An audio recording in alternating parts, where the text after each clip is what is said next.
زید که زید کوم یو چیرته استفاده کیږي راځي چې په دې ویډیو کې زده کړو. زید په هغه ځای کې استفاده کیږي چې د وخت یا زمان خبره اوس، یعنی دا له وخت سره تړل سوی ده. وخت په دویچ کې Zeit وای او زید په آخر کې هم تی ده، وخت په آخر کې هم تی ده. زید Zeit.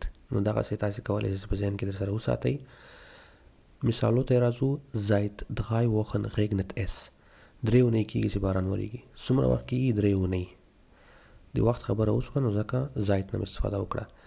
دویم مثال. Seit wann ist das denn so. له کوم وخت نه دا داسې ده. له کوم وخت نه. دریم مثال. Er ist sehr nett seit er zurück ist. هغه ډېر ښه سوی، یعنی هغه ډېر نیک سوی له هغه وخته چې هغه بیرته راغلی. Seit ته راځو.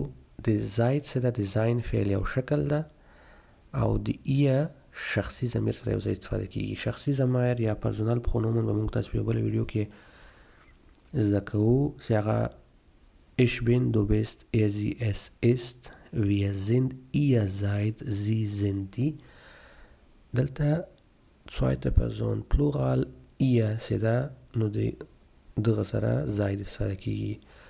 مثالو ته راځو. ihr seid nett, vielen Dank davor. تاسو ډېر نیک یاست، مننه کوو د دې لپاره. نو ګوره د جمع لپاره استفاده کیږي. Seid ihr schon in der Schule. آیا تاسو په مکتب کې یاست؟ آیا تاسې تیار مکتب کې یاست، یعنی تیار داخله مو اخیستې ده، په مکتب کې یئ، مکتب وایئ. دریم مثال. Seid bitte ruhig. Seid bitte ruhig. مهربانی وکړئ آرامه سئ یا آرامه پاتې سئ. دا یوه لنډه ویډیو د Seit او Seit ترمنځ د فرق په هکله، په دې هیله چې په فرق یې پوه سوي یئ او یو څه نوي مو زده کړي له دې ویډیو نه. که چیرې ویډیو مو خوښه سوي نو درسره لایک یې کوئ او همدارنګه د فیسبوک پاڼه هم درسره لایک کوئ تر څو د نوي ویډیوګانو نه خبر سئ. مننه.